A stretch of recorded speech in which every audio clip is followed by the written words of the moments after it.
Okay, section 13.2, angles and parallel lines. So we've already talked about complementary, supplementary, and vertical angles. Now we're going to add a few more: corresponding, alternate interior, alternate exterior.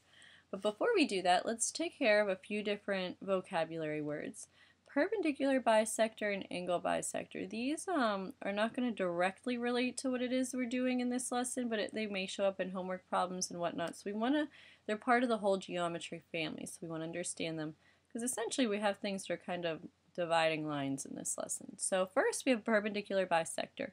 We know that perpendicular means to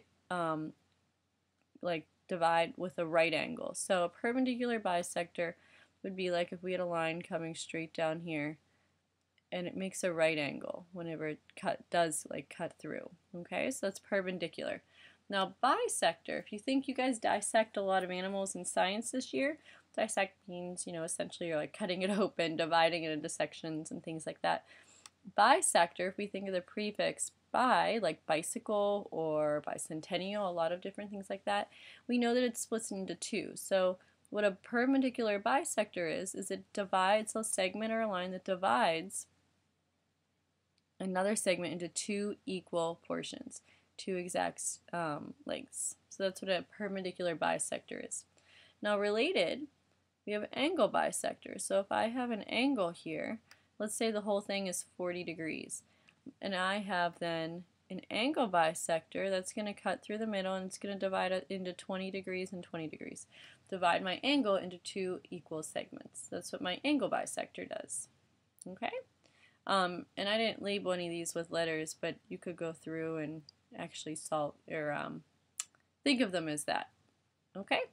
Alright, now let's get rolling with this lesson here on these extra angles, transversal, intersecting lines, and those whatnot, different angles. So first we have a transversal. This is going to refer to this image over here. This line, I'll highlight it in like light green. This is our transversal.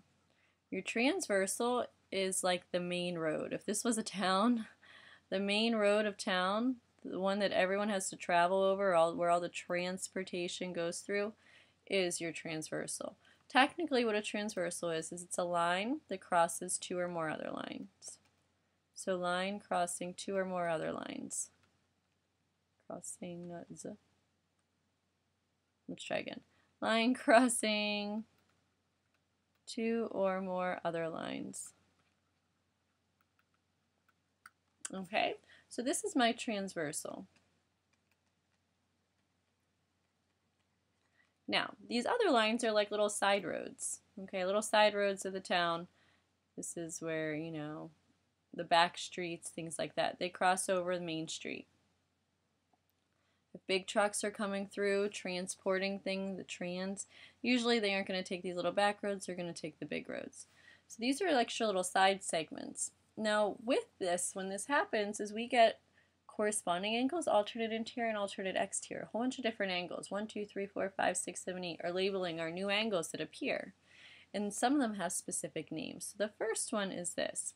Corresponding angles. If we think about the definition of corresponding, that means to communicate. You guys just voted for corresponding secretary.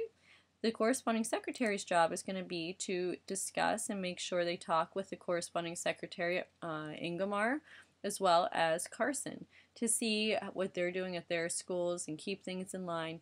Basically see if we're at the same position. Make sure all the schools are in the same position, get ideas and things like that. But they're going to talk to people that are in the same position as they are, same corresponding secretary title, as well as figure out what the schools are doing to make sure the schools are in the same position. Similarly, we can think of math. Corresponding angles being as those in the same position. And here's what I mean by that. Okay, let me bring down, okay,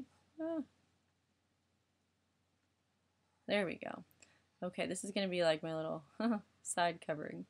If I cover up this bottom part here, just for the time being, notice up above I have just two intersecting lines essentially. I have a red line intersecting that green line, and I have four angles, 1, 2, 3, 4. The angle in my top left is angle 1. Okay, you can see it right here. This is my top left angle 1. Now if I slide this up, I have something similar, two lines being intersected, four angles created as a result of that. The angle in my top left here is angle 5.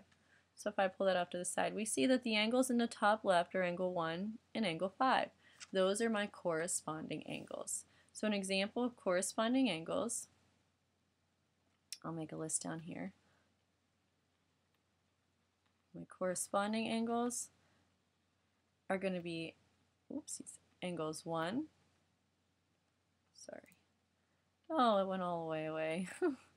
Corresponding angles. Okay, angle 1 and angle 5. Those are corresponding. They're in the same position. They're in the top left. They're on the left side of the transversal, but above the little red line. Another pair of corresponding angles would be 2 and 6. So angle 2 and angle 6. Another one would be angle 3 and 7.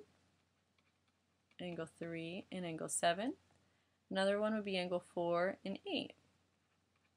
Angle 4 and 8.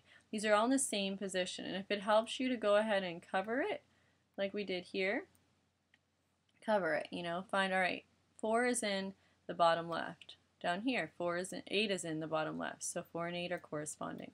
And that's really what they are. That's how you can figure them out.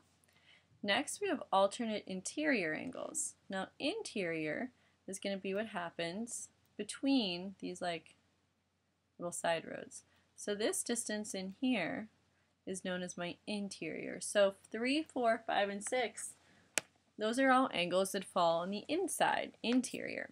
So to have alternate interior angles, we're going to be taking a look at, like, for instance, 3 and 6. Those are alternate interior angles. So angle 3 and angle 6 are alternate interior. They're on the inside and they're opposite of one another. Another set of alternate interior angles, angle 4 and angle 5.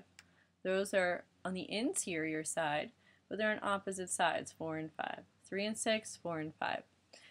Some people say, well, wait a minute, why aren't these alternate, like 3 and 4? But remember, 3 and 4 are supplementary, so we don't want to be giving them too many names. They can only share one name. So alternate means they're on opposite sides of the transversal. Because of that interior, they have to be in this region. Then, following suit, anything that's not interior is going to be exterior. So that means 1, 2, 7, and 8 are all exterior angles.